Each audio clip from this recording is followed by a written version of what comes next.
Réorganisation agraire et foncière, l'heure est à l'examen et à la validation des avant-projets de textes au ministère en charge de l'économie. En amont, les acteurs commis à cette tâche doivent passer au pain fin les dispositions relatives aux documents. Une prédisposition pour faciliter les décisions de l'exécutif et du législateur, nous disent Issoufou Kabouri et Moumouni Wanga.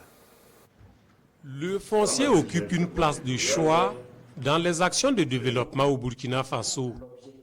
Cela s'est traduit par l'adoption de la loi portant réorganisation agraire et foncière, RAF, en 1984.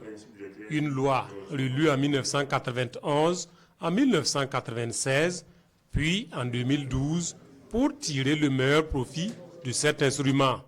Mais dans la pratique, des incohérences subsistent entre la RAF et des textes dits sectoriels. Ce cadre d'échange vise à examiner et valider les avant-projets de textes relus de la loi portant réorganisation agraire et foncière. Dans la loi portant RAF, nous avons le volet aménagement du territoire, nous avons le volet droit réel immobilier et nous avons le volet gestion foncière.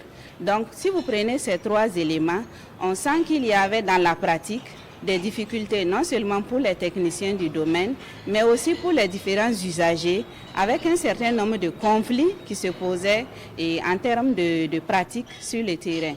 Passé cette étape, le document final sera transmis sur la table de l'exécutif pour validation et à l'Assemblée législative de transition pour adoption. Je vous invite à une pleine implication et à un examen sans complaisance des livrables soumis à votre appréciation.